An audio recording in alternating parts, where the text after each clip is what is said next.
All right, everybody, welcome back to Sharp Edge News TV. Welcome back. It's another brand new week. I'm a little bit clumsy, pardon me, because I'm not in my regular studio. But welcome. Do me a favor, hit the like button, share, subscribe, and follow. We have some trendy stories, some important topics lined up for you on this particular show. Without any further ado, let's welcome the sharp dapper dapper not dapper dapper high chief or Dokpetu of Ayede Ogbese, the publisher editor-in-chief of Sharp Edge News. I told you I'm clumsy. Or Sharp Edge. When I'm not in my zone, this is me. Anyway, of It's Sharp all right. Edge of SharpEdgeNews.com, the editor-in-chief, and the chief himself, Chief Oladimeji Abitogun. Welcome, sir. Welcome, sir.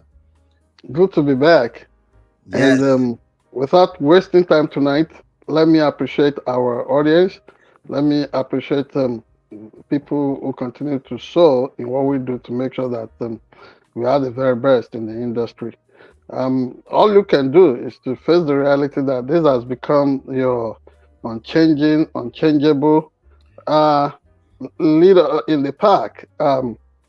Your weekly tonic, Sharp News TV on YouTube, Facebook, TikTok, and SharpEdgeNews.com. Thank you, Allah, for bringing me back. Thank you. Thanks for being here, sir. I appreciate you. All right. So we do have some important, like I said, trending stories around the world. Nigerian turned 64 in this past week, and there's been quite a few things going on. So I know you probably want to bring us up to speed with our Sharp Edge News special report. You have anything for us today? Well, just to let the world know that Very Dark Man indeed has dropped a follow up to the video at, the um, video blog in which there was this shocking disclosure about Nigeria's trans or cross culture. We don't know if it's transgender because he told an open call that he is male.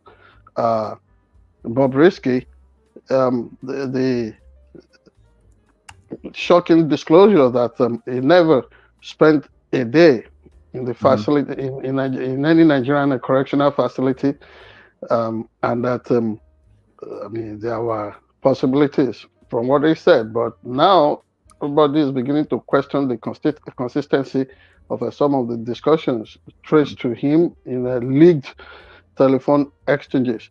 So there is a follow-up to that, and the questions will continue to be asked as to the propriety of some of the actions taken by authorities in Nigeria, Hmm. who is the godfather of Bob Risky, and all that. We don't want to personalize all these stories. All we just want is for everybody to focus on what is at hand, the present danger that faces Nigeria's democracy and the rule of law.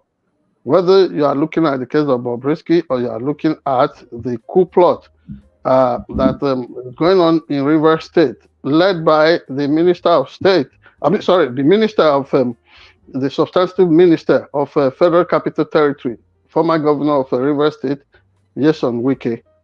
Right. And you would see that there is uh, a serious situation in Nigeria, the unraveling of the country's democracy, the Hmm. possibility that individuals, principal actors, political gladiators within that system may contribute immensely to the final collapse of the country's democracy, which is almost 25 years old now, quarter of a century. And Nigeria has not never had this length of stability under democratic civil governance. So the politicians are doing everything possible again to destroy this. And if it eventually happens, everybody is hoping it will not. But if it happens, the villains will be um, chiefly the condoning uh, actions of the ruling party, APC Nigeria, the sitting president, Bola Ahmed Tinubu, who seems lackluster about declaring, on the side of democracy and rule of law. He is the man that continues to give all the incentives, that continues to incentivize the shenanigans and the recklessness, if not travesties, perpetrated by Wike, who will not allow for a governor elected that enjoys a mandate to focus on the business of governance. These are the issues that are really of concern to us at the moment, and everybody is still waiting concerning the drama and counter accusations going on with correctional service and the leadership there. Ali Runababa is still seated, directing things, and they continue to stage drama, deceiving in their usual way, deceiving the Nigerian public, Nigerian voters, that they really are focused on leadership. This is our concern for the week, our report. Thank you so much. Hit the like button, share, subscribe, and follow. Turn up your notifications so you're notified whenever we go live. We're definitely going to dive in a little bit deeper into some of the stories today. So please let everybody know that we're hanging out. And in addition, please, if you do not mind, sure, let me give a special shout out and congratulatory message to the newly appointed managing director of the Hope newspapers, Owena Press Limited, that is owned and funded by the taxpayers of Ondo State. People love to call it Ondo State government newspaper. I say no, it's owned by the people, and it's going to function on the side of the people. I have to congratulate my longtime friend, younger cousin though, but he's my good friend, and he's like my man Friday, Mr. Samuel Kayode Fashua. Sometimes we call him Samuel Kayode Adefashua, K-Fash himself. He has just been appointed by Governor Lucky Orimisan-Ayedatiwa of Ondo State as the managing director of the Hope newspapers. And you don't forget that the Hope newspaper is part of the history of my life. And a lot of us in Ondo State had our professional, what's it called? Startup with the Hope newspaper, including Kayode Fashua himself. At this time, we know that there is work for him to do. We have looked in some things. We are told that there were certain profligacies and ineptitude perpetrated by the past management. But I do not want any situation that would lead to witch hunt. It should give a defining vision to the organization and hit the ground running. And we hope that the paper can really serve the heritage of the well-known vibrant media in Southwest Nigeria. Though a regional newspaper, yes, it can drive an agenda that will put Africa right in the center of events all over the world. That said, let us go. All right. Thank you for that. Congratulations to Mr. Kayode Fashua. How is he related to the Fashua that ran for president a few years ago? They are cousins, and Tokpe Fashua, and you remember Tokpe Fashua's dad lived with us in the house at Jomo Kenyatta Street, ECOWAS Road, or Yakubu Gowon Crescent, Asokoro, Abuja. Tokpe Fashua is well known to us, but Kayode Fashua is related to us. The mother, late Auntie Leah Ni Ayebusi, is my first cousin. Okay. Yeah, so that is the younger sister of Mrs. Ogundaisi, the mother of. I see. That makes sense. So you know all of them now. So Kayode Fashua is not just my cousin; he's my friend. And don't forget his other elder cousin, that owns the All State College of Education in Ondo State. The owner of Ultimate Securities in New York at the time, Mr. Peter Oyefashua is also a stalwart of APC. But Kayode is a technocrat. He was, don't forget, he was the editor, the acting national editor of a National Mirror owned by Jimo Ibrahim at the time. He edited Saturday Mirror. He also edited Bola Tinubu's own National Life, the sister publication to the Nation newspaper. So he's a thoroughbred, but we all started our career together at Campustel. We co-founded. Yemi Olowolabi, who later became the Commissioner for Information in Ondo State, was our editor-in-chief. Executive Kayode Fashola was deputy editor-in-chief. I was the managing editor. And later we edited the Students' Union owned news magazine in the school called The Struggle. The Students' Union news. And Yemi Olowolabi was the editor-in-chief, Kayode Fashola deputy editor-in-chief, and I was the managing editor. So you see how long we have come. And Kayode Fashola has been a factor with SharpEdgeNews.com. So again, he is not just related to us by blood. It's part of everything we have always done. And we have always been there together. Congratulations to him again. Congratulations to him. All right. With that being said, do me a favor, hit the like button. Shout out to Natu and Chinye in the chat. I appreciate you for being here, for being a part of the live experience. Hit the like button, share, subscribe, turn up your notifications so you're notified when we go live. We'll be right back.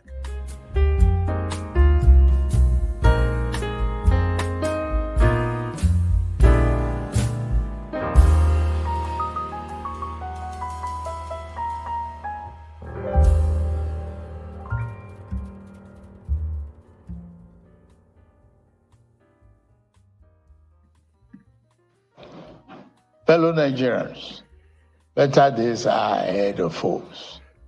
The challenge of the moment must always make us believe in ourselves. We are Nigerians, resilient and tenacious. We always prevail and rise above our circumstances. I urge you to believe in our nation's promise.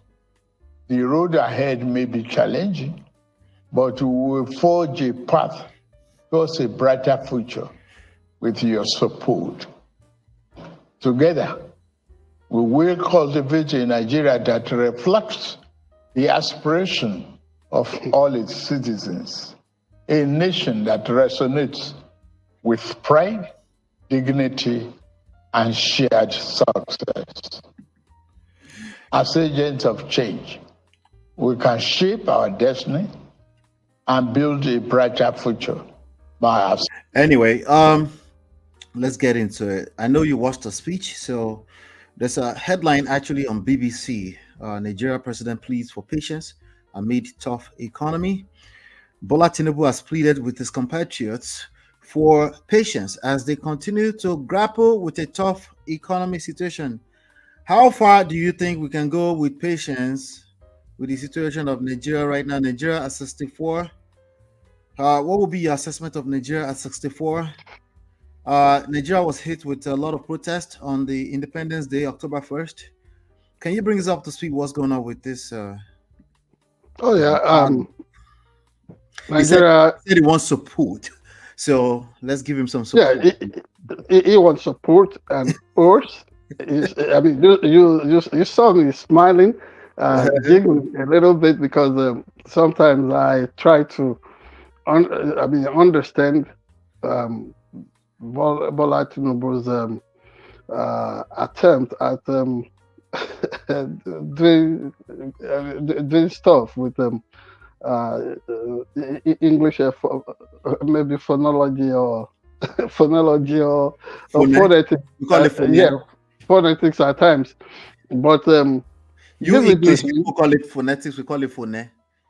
Yes, the street lingo in Nigeria calls it phone, but it's all right. It's also, okay for him as the leader of the most popular black nation on earth to want to ginger is a swagger like a Nigerian. Unlike some people that we know, Baba Boo Boo. Oh yeah, it was, if it was the other man you mentioned, he probably would be sleeping and munching and mumbling the entire script. So, yes, looking beyond the, the delivery and the cadence and the mood of the president himself, I think in that report that you got from a BBC, there is that struggle to strike a balance between the hardships being experienced in the country today and the expression of hope and optimism coming from President Bola Ahmed Tinubu. Do Nigerians really need to be pacified, or do we need their platitudes at this point, knowing fully well that it can only get worse? Nobody expects anything to get better before. It will get worse. Probably it will get better. Nobody can stake a bet on that at this moment, because things continue to deepen. Even amidst the 64th independence celebrations, there was the speculation around Nigeria that another price hike should be expected on petroleum products. There is that ongoing speculation right now that Nigerians may expect another spike in the price of petroleum products in the country. So how does anybody continue to embrace the option of hope in this circumstance? So yeah, let us give it to him that he had a speech to make, and he gave a speech. But do not forget that speech in totality came as a kind of another round of electoral promise. Instead of just celebrating the hopes, the courage, the faith, and the survival that the nation should be thinking of, or that citizens around the country and the diaspora should be thinking of concerning Nigeria. So even as that was going on, Tinubu is no longer in the country. He's hags for you cannot even, nobody can tell. I mean, they will tell you he's somewhere, but you will find him somewhere else. So there is so much opaqueness around what the administration in Nigeria is doing. But let us cast our mind back to the hopes of Nigeria becoming one of the greatest nations on the face of the earth. As at the time of independence, 1960, if my history serves me right, and if my research that I did a few years back, probably Nigeria was part of other 16 or 16, 17 countries that secured independence that same year in 1960. Right. And even ahead of the independence celebration, the independence D-Day itself, Nigerian soldiers were being celebrated around the world, particularly in the Congo, as credible peacekeepers. And that is an heritage that you find Nigeria demonstrating in places like Liberia, Sierra Leone, and elsewhere. An attempt to want to put a foot down in Niger Republic the other day to continue with that tradition. You saw what that resulted in. It was a huge diplomatic gap for the current president and the ruling party in Nigeria. But Nigeria, having attained independence, 1960, what did the people think would happen? Elsewhere, in Ghana, where they got their independence like 3 years ahead of Nigeria, the campaign sing-song from somebody like the late Dr. Kwame Nkrumah, the pioneering leader of Ghanaian Republic, was that seek freedom first, seek your freedom first, and all other things will be added onto you. And everybody thought all over Africa that, that kind of slogan from Nkrumah meant something for everybody on the continent. But after freedom came, if you read through the second installment of the trilogy of books written by Obafemi Awolowo on his adventures in power, you know, he had written My March Through Prison. The other one was a Travail of something like that, second installment, and so blah blah. You will find the narratives about that Independence Night, how Obafemi Awolowo, as the leader of opposition, was tugged away in an insignificant corner, was given little or no recognition by the other, because I don't like talking about nationalism. You know what nationalism portends anyway. I love to talk of the pioneering leaders of the struggle of for the independence of Nigeria as freedom fighters and political leaders. I don't love to call them nationalists like we were taught in civics in elementary school in Nigeria. Now,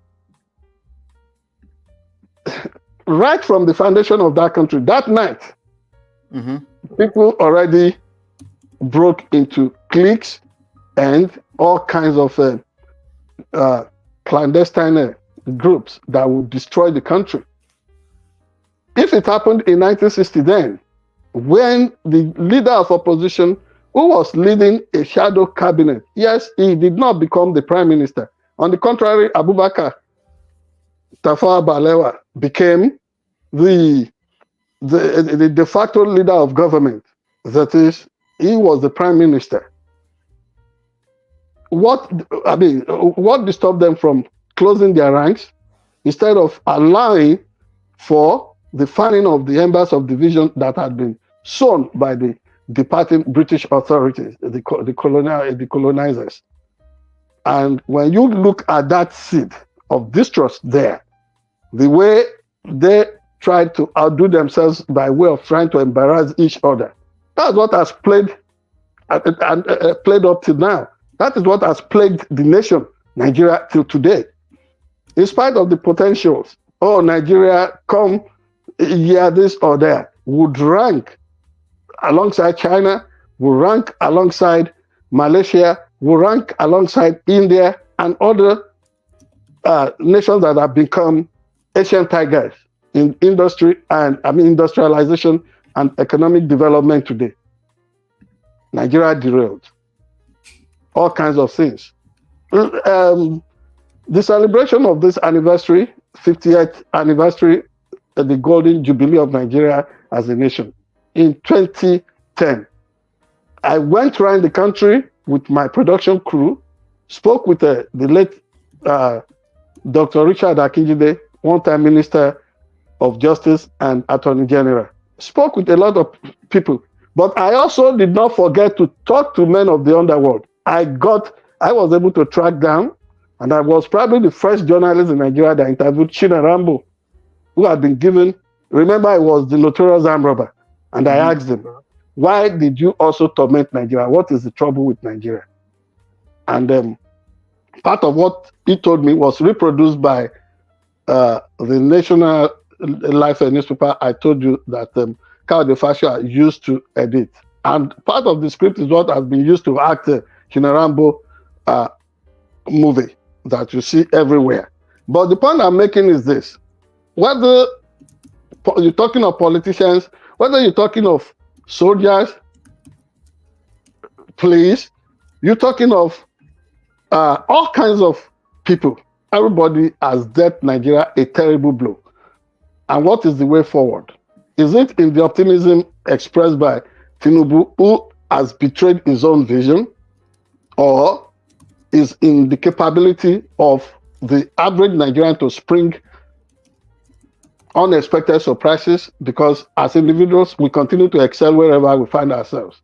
But as a collective, we often betray ourselves and want to destroy everything. There is no defining legacy.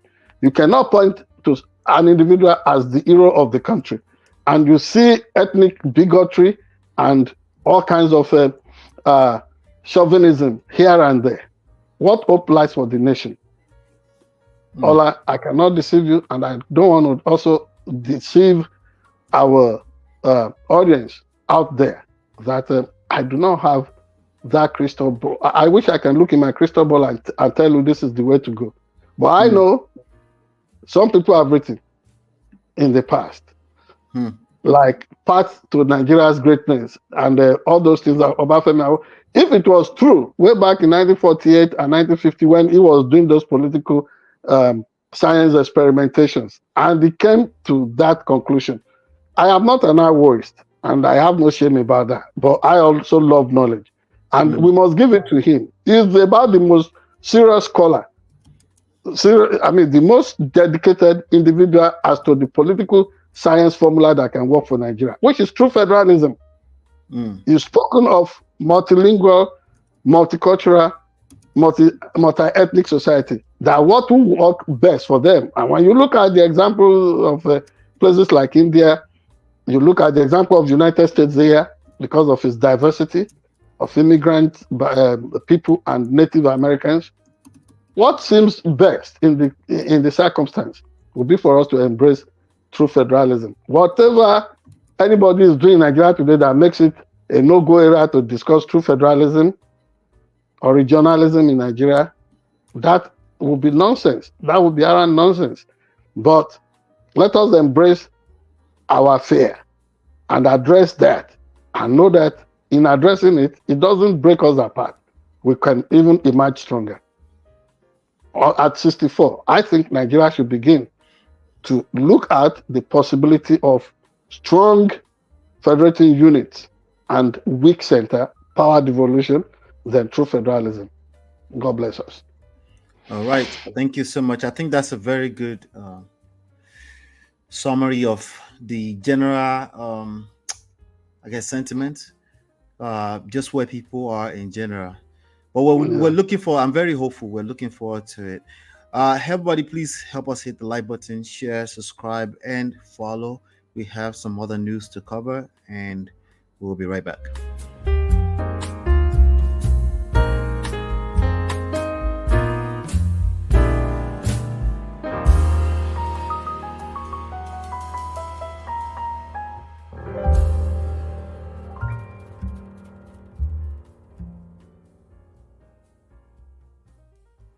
Turn now to the state of the race. Obviously incredibly close nationally and in key battleground states. You told me the last time we were together on this program in July that Vice President Harris, who wasn't, of course, at the top of the ticket at the time, that you believed she could win the election overwhelmingly. Given how close this race is, Congressman, do you still believe, realistically, that Kamala Harris can win this race overwhelmingly? I do. By the standards of today, I think she can win overwhelmingly. Given how divided the country is, overwhelming may be winning by 100,000 votes or 80,000 votes in these key battleground states. I think that's within her capacity to do. And I made that point because I was at the time urging that the torch be passed to her, and it was. And I think the effect has been dramatic. Young people who were disengaged are now engaged, interested, active, volunteering. So I think we are well poised to win this thing, but it is still scary close, and I can't remember a time in history. All right. So it says it's still scary close, but overwhelmingly. There's this article on Forbes.com, as a matter of fact, about Trump is ahead in some crucial. I think it's the swing states that would determine. But I also like what he said about there's something like there's a vibe to what he's saying. He's not too sure of the environment. This environment is very unpredictable, so there's only so much we can look at the polls. By the way, we're talking about this presidential race that's coming to. How much of trust can we express? Can we give to anything coming from Forbes? I mean, well, let's consider it. Let's consider it, right? Yeah, we will. I'm just going to read. We will, just because the antecedent of Forbes itself does not give really, I mean, complete integrity to some of the things they do. No. But So to be let's clear, go the ahead. person that was speaking wasn't Forbes yet. That's Oh, another person entirely. I'm going to read this from Forbes right now. This is the key facts. Most reputable polls over the past month show Trump ahead in Georgia, including a Quinnipiac, is that how to pronounce that?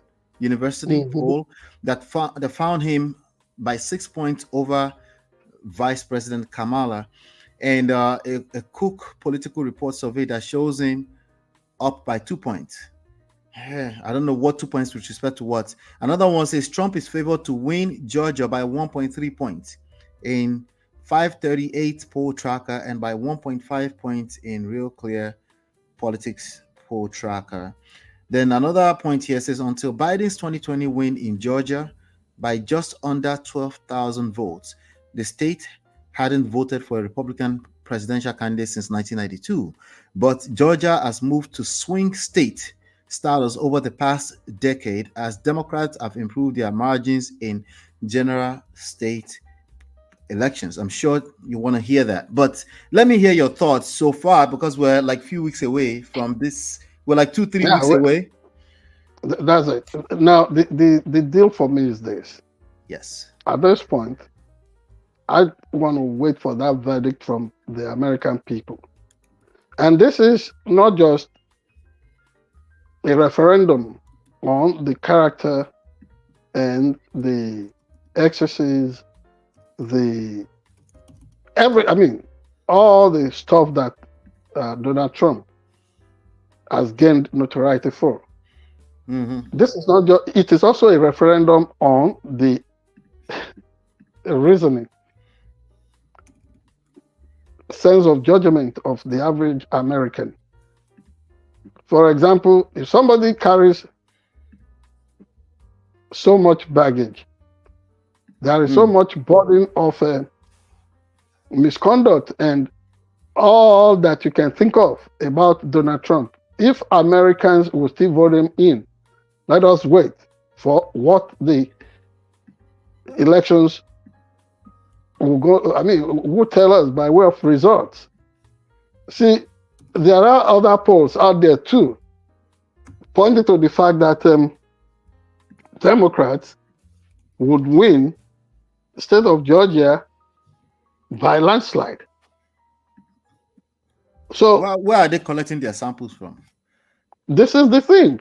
So this is why I said the other day that I'd rather go with what Anderson Cooper of CNN, what he said, that we won't put aside for now whatever science is driving the pollsters, whatever they are saying, because consistently you will give it to the Democratic Party that they have always won majority votes right from time. The problem is in the electoral college permutation. Are you trying to expire the electoral formula? Well, there is nothing to explain there other than the fact that I say expire it. Are you trying to, because there's a comment here? Yeah, it's due for expiration. Okay. And it is due, it's something that should be jettisoned altogether. I mean, you remember the premise to, the background to read. It's something that came up during the slavery period. So sorry to interject you. Chinye in the chat said this whole electoral college system needs to be revisited and restructured. If I would have to to Chinye's opinion that it should be discarded altogether. That is the major snag on America's democracy. You say America is the best example of the longest surviving modern democracy. Yes, but there is this snag about it that every vote ought to count. Some privileged votes, some class of votes, which is the special consideration. We're talking of special consideration. So you are really enthroning something that is similar to what you have in Nigeria. Nigeria discarded electoral college, which was provided for in the 1979 Constitution of the Nigerian Second Republic. Oh, they managed to get rid of that one. Yes, remember it was part of the Nigerian 1979 Constitution, but that was destroyed altogether. And I don't think it will come back to life in Nigeria. So in that, if you can point to a place like Nigeria, or that there is something we looked at was inadequate, was not proper, and was going to be some blight on our system, and we could drop it in our land of birth, Nigeria. This, my adopted country, this my country of that I own now, that owns me now. Why should anything be alluring about a slave period heritage, a slave period legacy? You need to, everybody should dedicate more time to studying the beginning, the origin of this this thing they call electoral college. It is not democratic. And I make bold to say that it's not democratic. It actually, but for electoral college, who would ever remember Donald Trump in the scheme of things? He was beaten by over 3 million votes by Hillary Clinton by way of majority votes. And don't forget, but for the electoral college controversy, he would not even be doubting the fact that he was trounced and roundly beaten before he decided to embrace the option of a coup, a disgraceful thing for anybody to do. In anywhere in the world, talk less of a developed nation like America, number one country in the world for that matter. So what we're saying is that, but for that fancy, the fantasy and the fancy of electoral college, Donald Trump should not even be thinking, because I believe that by way of a majority vote, Kamala Harris would make a means of this guy. She's going to rubbish him. And mark it down. That's my prediction. All right. So in terms of waiting, right? I'm the one that's waiting here. I don't know about you waiting. I think you've concluded it, but me, I'm waiting. Yeah, in my mind already. And it's not going to devastate me. Like I said, it's just going to be a referendum on the character of the average American. Because I run into people, even, excuse me, it's so difficult to find somebody that will come out outrightly for you to say, this is the person I am rooting for. It's so difficult. I see very nice looking people who ordinarily would say they are good Christians that find it so hard to reject Donald Trump's bigotry. So finds it so hard. Quick question: did he back out of a Prime TV or Prime Time interview with CBS? Oh yeah, not just a Prime Time, 60 minutes. 60 minutes, yeah, Prime Time, 60 minutes. Yeah, sorry. Donald Trump will back out of anything that is not going to manipulate.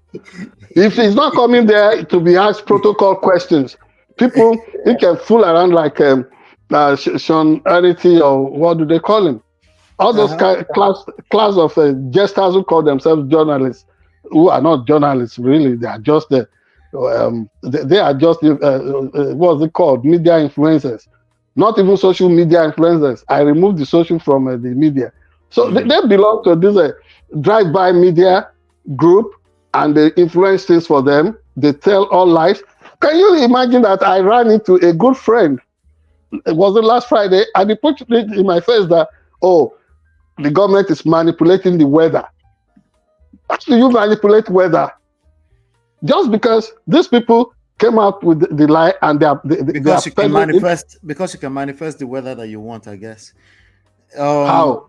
When it's not a situation that you have in a place like what do you call this Middle East place, that Dubai, where they can just induce rain and all that.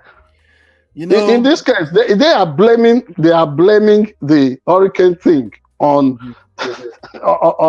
them. And look at the absurd thing that Donald Trump is hinting on lately, talking of the possibility that it probably was the Democratic Party leadership or somebody. They will not pinpoint anybody that was behind the attempt, the assassination attempt on him. Who thinks like that? So Chinye again says, she said, Electoral college, this election is making me nervous for Kamala. Or back home when they use rainmakers in the village. Recently I was told that they can actually make it rain. Well, Depends, let me also I have also you see I've been a journalist for a long time and I've witnessed all kinds of situations with the so-called rainmakers in Nigeria. For example, if whether they it's can leading hold to rain. No, they can hold rain. They can't make it. I do not know about that. These things are not black and white. You cannot make that categorical declaration. Possible, it may not be possible. I do not have the proof. And since then, but that's the point. You're not supposed to have a proof. You're not supposed to have a proof that some people can hold rain. There are people that pay people money because they have a party going on, and they will pay people money to hold the rain. The same mentality that you're expressing there. How many parties can they destroy now in Nigeria that people go? I mean, they no longer use the canopies or atibaba, the sheds. We still don't want rain because of our makeup and stuff. But hold on, Chief. What I'm saying is that you sit in an event center. How much rain will destroy that party? I've also heard that they can manipulate the elements to destroy sound system and all that. It remains something in the realm of conjecture. So even here, right? I've heard that they can manipulate that it should rain based off of some other activities going on. I'm talking scientifically now, but there's more to that. Scientifically, I have told you. They can induce it in places like Dubai. It means that if it can be done in Dubai, it can be done here scientifically. I know the methodology behind that. For example, how come Israel is one of the biggest agricultural destination in the world? In spite of it being a barren land, it's as barren as barrenness could be. It's as dry as what you find in Sahara Desert or any arid portion of the world. But they are so good at, working scientifically to make sure there is abundance of food, not just for themselves and they export. Right. So it's not a one-way thing. That is not in that. But the one I reject is the attempt at embracing voodoo reasoning. Okay. So, Chief, we'll talk about this another day because of time. And that will surprise you that this traditional chief does not believe in voodoo.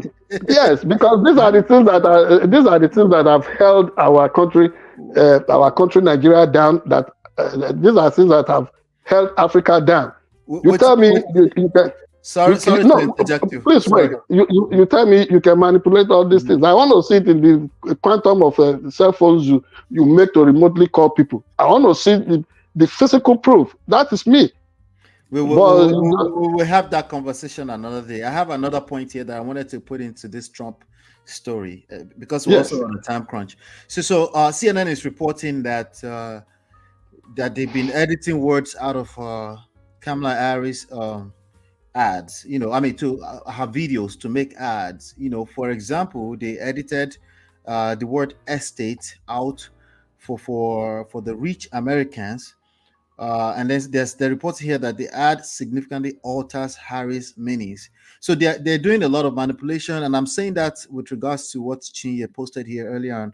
Electoral college is making her nervous. Bless you, sir. So here's the point I'm trying to make here, right? The game at this point is electoral college. And so the last question I have for you, if you can give us briefly, because we kind of run out of time. What does she need to do to win this game as the game is right now? Okay, what to do is door to door, go for that drive for voters. Make sure that everybody turns out, whoever needs to be there, because what is at stake here is more than anybody can even imagine. You don't want to have a dictator, happening on the political stage in America.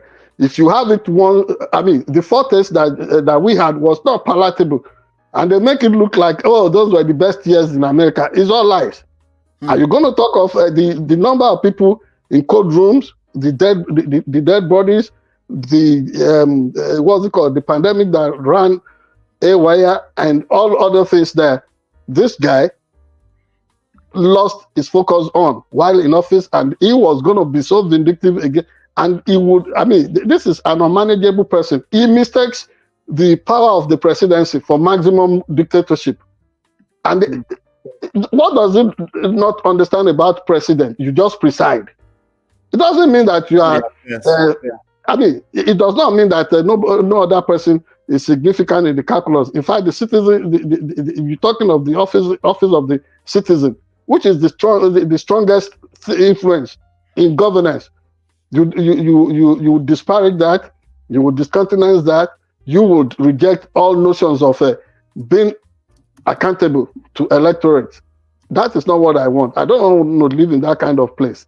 Honestly, they should continue to do everything possible to turn out the voters.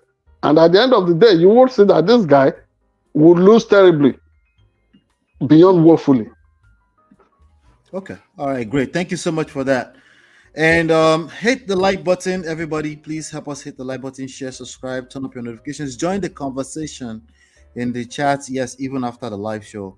We'll be right back right now. We'll be right back. Hit the like button, share, subscribe. Bye.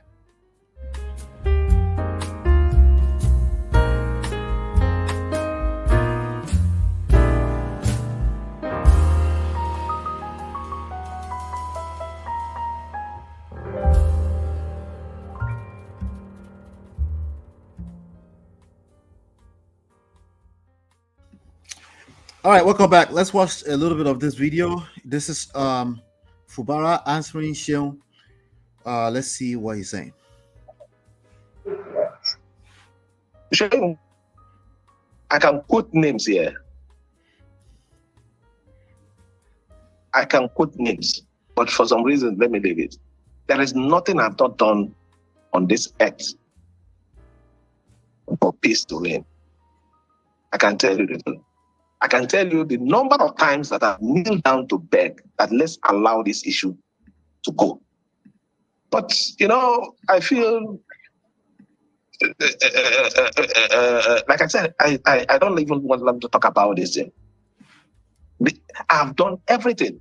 And if, even as of today, if there's anything that I can do, or there is any way we can get to a point of making peace, I assure you, I'm with.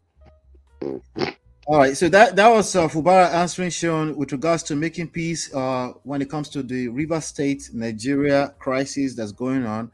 There's a headline here, River Crisis. This is on dailytrust.com. River Crisis allow Fubara to work, but the judge tells Wike, the former deputy national chairman of PDP, People's Democratic Party, Chief Olabode George, has asked the Minister of Federal Capital Territory, also a former governor of Rivers State, I think, Nyesom Wike, to allow Governor Simi Fubara of Rivers State to work. So what issues is Fubara talking about? What is going on in River? Can you bring us up to speed, sir? Okay, well, what happened was that after an avalanche of contradictory court rulings, the local government elections for hitherto vacant offices of a chairman and councillors finally held last Saturday.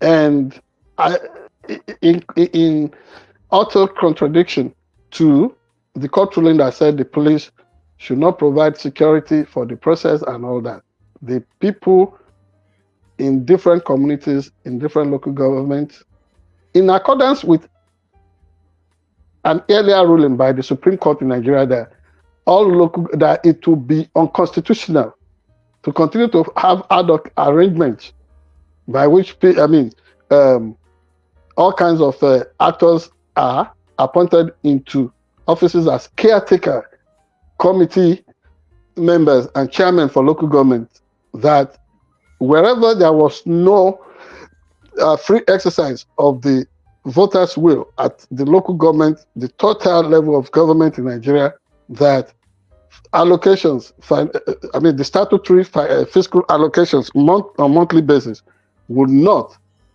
be given to wherever such practices it would be perpetuated. So, because of that, the Rivers State Electoral Commission decided to act in accordance with one of the injunctions earlier obtained and decided to hold the local government polls last Saturday. Now, Nyesom Wike, the self-styled godfather to the sitting governor, Similaye Fubara, decided to maintain one leg in PDP, another leg in APC, and constituted himself into a one-man stumbling block against the peaceful governance process or processes in a river state. And similarly, Fubara, the sitting governor, did not have to do any public flexing of muscles with him. He kept quiet and sprang a surprise by way of floating a new arrangement, contraption, political party contraption called Action People's Party, APP. And through that, elections were contested and won by that party to 22 of the 23 local councils in Rivers State. The only remaining one that was declared later on Sunday was won by AA. Maybe that is Action Alliance. On Sunday, and all the elected local government chairmen were sworn into office on Sunday. Fast forward to earlier this morning, persons believed to be acting at the behest of Nyesom Wike started unleashing acts of arson, burning of public property, namely local government secretariats belonging to Ikwere, Eleme, and one other local government. Those buildings were razed down. Wow. And after the deed was done, President Ahmed Bola Tinubu gave a marching order to the Inspector General of Police, who himself has been fingered as a vested individual, a person with vested interest in the crisis. In the crisis. Because what they are trying to do is to assert federal might. Remember, we were talking of a 64th independence anniversary of Nigeria the other time. Governor, ex-military governor Bode George, who is a member of the board of trustees of PDP, in that same interview that has now been amplified by Daily Trust, that interview was, granted to Seun Okinbaloye of Channels Television Tonight, alongside the one that, in which Governor Fubara spoke. And Governor Bode, and this is something that I've been thinking of, is almost comparing so strikingly with the script that was acted out in Nigeria's first and second republics. Somebody making himself a willing tool for federal authorities to destroy his own community, his own state. That, and I'm not going to mince words. If Nyesom Wike has any case to prove, because here I believe in the rule of, he should come to America and contest this with me. Yes, in Nigeria, there won't be justice, but it should come here. If I hear, we will dock him, put him where he belongs, and then we begin to trace all the loot, the stolen money. That is, he was not born into any wealth. He was not born into any wealth. This is somebody who should be a practicing lawyer. He has never made a dime through the practice of law. And he has turned himself to the Adolf Hitler, the Donald Trump of Rivers, in fact, of Nigeria. And I'm happy ex-military governor Bode George Maybe something rubbed on him while leading on the Ondo wrong State. way. No, rubbed on him the positive way while he was governor of Ondo State the other time. Remember? Right. As Yeah, a military governor. remember when he was living on those days, he told African Crocodile he would be remembered. To be remembered that a Lagos boy went through on those states. But this time around, this Lagos boy has something to remember about Ondo State. Principled stand. He has taken the principle. Remember, he was an ally of Yesi Wike, but now he's calling Yesi Wike out that you did not bring anything to this world. You are not taking anything away with you. In that interview, I'm paraphrasing him. He recalled the incident of Alexander the Great, who was the ruler of the then known world, who was told he was going to die. And then he wanted to see, can anything be done to stop it? And he was said no. And he said, if whenever he was being born in his coffin, they should leave him open palm, his palms opened to the whole world to see that he did not bring anything to this world. He will not go with anything. So all this nonsense that Yesi Wike is doing, that is being condoned and being indulged by the sitting president in Nigeria, is he thinking the way you and I think? Does he know that he would leave all these things behind one day? He was not born into any fame. Tell me of anybody in this world that does not have some trace of a want or need, necessity at some point in life. And so you acquire it all. You want to use it to disturb the peace of other people. This is what has transpired in River State. And I think that capability must be demonstrated by the Nigerian government that no matter, in fact, I do not know why Yesi Wike should sit as a minister a day longer. It should be removed. It's an embarrassment to Bola Tinubu if he does not know that. I mean, Bola Tinubu should begin to think of his own legacy. These are people who said, Awolowo was dealt raw deal. MK Abdullah was dealt raw deal. What are they doing to others now? What are they doing to others? Look at the way it's been all over the place embarrassing Fubara. Don't mind when Fubara was just displaying humility. Fubara is the non-leader of PDP in that state. And Yesi Wike cannot deal with that. He cannot swallow his pride. He cannot bite the humble pie. Continues to disturb the peace of the entire place, stoking up all kinds of political tension. I do not know why people, honestly, I had the opportunity of going head-to-head with the governor of Ondo State, but I look at it and I cannot disrespect him. I cannot disrespect his office. In fact, if you remember what I told you, that the Constitution, the body of law concerning enthronement of regents and the kings were violated. It was a breach of the oath of office of the governor, but who am I to confront him? I cannot disrespect the millions of people who he represents. He is the federated consciousness, is the consciousness of the people of the state. That is what Yesi Wike does not realize. He has played all kinds of games. Tell me who he has not insulted. You know, it's almost like being hailed as somebody in Lagos, but they are going to destroy him the way he's going. He's alone. And I wonder if he has a wife. I wonder if he has responsible children. My own father would not behave irresponsibly. No. I trust my papa, Cornelius Ojo Abitogun himself. He will not. But this man is acting almost crazy, and he has no family to rein in him. It sounds to me like it's it's another version of the political tussles all around the world. Is a deranged megalomania. You know, this illusion of grandeur that he can do this, he can do that. All that he's doing, the moment they withdraw federal support from him, he's